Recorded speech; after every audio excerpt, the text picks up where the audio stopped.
Europe 1. Vous écoutez Culture Média sur Europe 1, 9h30, 11h avec Thomas Hill et avec votre invité ce matin, Thomas. Je reçois ce matin l'animateur apprenti cuistot Jérôme Anthony pour le retour ce soir à 18h35 sur M6 de Tous en cuisine avec Cyril Lignac, qui est une émission très particulière, à l'opposé en fait des recettes de réseaux sociaux en 30 secondes. Là, vous faites la cuisine en temps réel, au rythme des téléspectateurs. C'est particulier, ça. Alors, c'est particulier, je crois même que c'est inédit, parce que faire une recette comme ça, dans les conditions du direct, c'est-à-dire démarrer de rien et présenter un plat 20 secondes avant le générique, c'est vraiment une prouesse que Cyril, enfin un défi que Cyril relève tous les jours. Donc il y a Cyril Lignac dans une cuisine à Paris, des téléspectateurs et un invité connecté en webcam, et vous, Jérôme Anthony, vous avez maintenant un petit food truck avec lequel vous vous baladez un peu partout en France, et un magnifique pull de Noël aussi, je tenais à le préciser. Ah, alors ça c'est ma marque de fabrique, le pull de Noël, le bonnet de Noël, la totale. On est là. Moi je suis la partie un petit peu enfantine de cette émission, c'est-à-dire oui, je me balade avec un food truck à partir de cette année.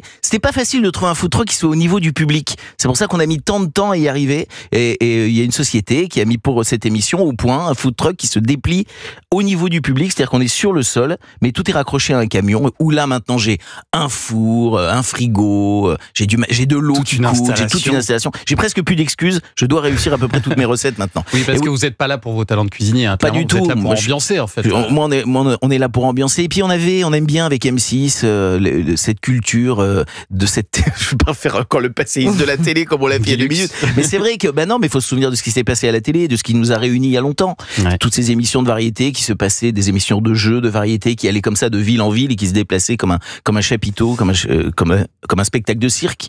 C'est un petit peu ce qu'on fait. C'est un petit peu ce que moi je cultive. Je trouve qu'il y a un côté, et c'est un compliment pour moi, un peu de télé à l'ancienne dans Tous en cuisine, parce que ça fait partie de ces émissions. Ça nous rappelle en fait le temps où on faisait des émissions en interaction avec les gens, et ça se faisait beaucoup à une époque. Ça se fait plus trop à la télévision. Alors au-delà de ça, moi c'est ce qui m'a donné envie de faire de la télé. C'est-à-dire moi, quand on parlait de Nancy tout à l'heure, quand on passait avec les jeux de 20h, les petits papiers de Noël, midi première dans ma ville, et que je voyais la crash barrière qui me séparait du monde de la télévision, mon seul rêve était de passer de l'autre côté de la crash barrière. Et aujourd'hui, quand je fais des émissions, et les crash barrières n'ont pas changé depuis les années 80. C'est les mêmes. Bon, je me dis toujours que j'ai beaucoup de chance d'être là, en fait, que j'ai de la chance de défendre des émissions, j'ai de la chance d'être dans une émission qui est populaire. Il y a du monde qui vient nous voir. Cette émission, les gens la connaissent, elle leur est familière, ils connaissent tous les tics, les tocs, j'allais dire, toutes les gimmicks, voilà, de cette émission. Et on applaudit n'importe quoi dans cette émission. C'est-à-dire, je mets du poivre, les gens se marrent, quoi. Enfin, je veux dire, c'est n'importe quoi. C'est une émission qui est née pendant le Covid, si je me souviens bien. Elle est née pendant le Covid, et c'est ce qui a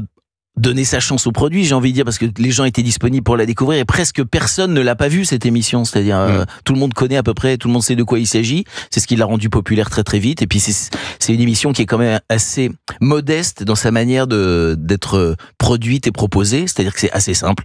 On fait une recette en famille, entre copains, avec des artistes, chacun chez soi. Moi au cœur d'une ville, dans un village de Noël, avec des familles, avec des enfants. C'est un petit peu, pardon, entre guillemets, un peu le bordel. Mais du côté de Cyril, par contre, c'est toujours nickel. Hein. Ah oui, du côté de Cyril, sa cuisine est nickel. Il est nickel. Très bon pédagogue. Donc voilà, on avance sur des recettes et ça reste, au-delà d'être une émission culinaire, c'est surtout un super divertissement. Mais alors à l'époque, c'était en direct, ce qui ajoutait une petite couche de problèmes techniques, de bugs de son, de caméra. J'imagine que c'est pour ça que vous avez abandonné le direct. Pas du tout. Les bugs de son, les problèmes techniques sont toujours là. On les verra. On ne touche pas une miette de ce qui se passe pendant les. Non, c'est seulement uniquement pour des petits problèmes de sécurité. Vous savez, on est au milieu des villes.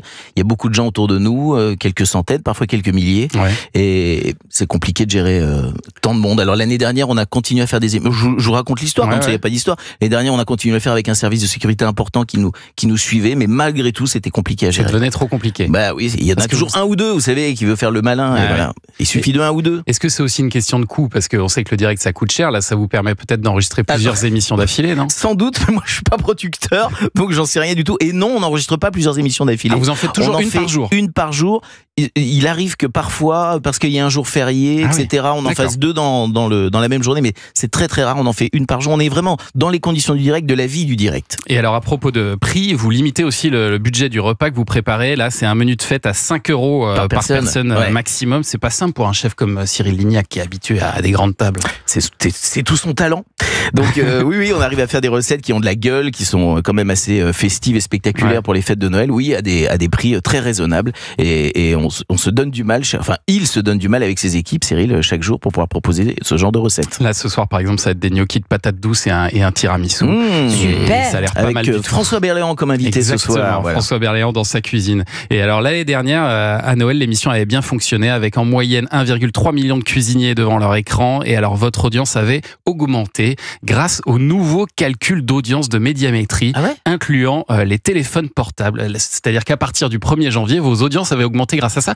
Et forcément, parce qu'on se dit en fait les gens, ils regardent beaucoup votre émission sur leur téléphone portable dans leur la cuisine. Ah mais j'avais pas du tout cette notion. Mais moi je regarde sur mon téléphone portable ou sur ma tablette. Ou sur la tablette. Ah très fort. Parce que la télé, elle est dans le salon, elle est loin de la cuisine. Bravo le numérique, je suis pour. Voilà. Est-ce que vous avez d'autres projets sur M6, Jérôme Anthony, ou est-ce que vraiment il donne tout à Éric Antoine maintenant?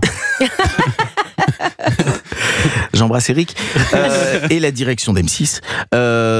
Oui, enfin on continue. Je fais toujours des émissions de variété. J'en enregistre une encore demain avec Élodie Gossuin. On s'amuse bien, on fait ce qu'il faut. Et puis moi, je me suis fait une petite vie comme ça par ailleurs. Je fais du théâtre, je fais de la chanson. J'ai vu ça. Je me balade de ville en ville. J'ai un planning bien chargé. Je suis en tournée avec une pièce qui marche très bien. On était encore hier à Vittel. On est plein partout où on passe. C'est marrant par rapport à la télé où on se bat pour faire venir du monde.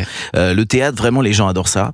Hier, on était à Vittel, une pièce qui s'appelle Un avenir radieux, et je suis avec 5 camarades sur scène. Ça fait 1 an et demi qu'on tourne avec cette pièce. On sera, je sais pas, à 150, 180 représentations. Génial. Et la musique, vous continuez? La musique, je fais toujours un petit single d'été pour m'amuser, pour faire les tournées 80 avec mes camarades, des chanteurs des années 80. J'ai fait un album de swing où je reprends des titres de chansons françaises réorchestrées en swing, et là je prépare mon propre album. Bref, je m'amuse. Non mais moi je m'amuse. Je suis à un moment de ma vie où je prends tout ce qui reste. Je dois être à peu près à 30% de batterie là maintenant. Je prends tout ce qui reste. Jérôme Anthony sur tous les fronts. Restez avec nous, Jérôme, pour commenter l'actu des médias dans un instant. Oui, le journal des médias de Julien Pichenet arrive dans un instant sur Europe 1 et on va parler de l'événement de la semaine. Ça sera la réouverture de Notre-Dame de Paris. Alors, semaine spéciale que vous allez vivre sur Europe 1. Et puis, France Télévisions va retransmettre de son côté un concert samedi soir. Alors, question, Paul McCartney, il sera là ou il sera pas là? Ah oui. Il va chanter Imagine ou il va pas chanter? Réponse dans un instant sur Europe 1, tout de suite.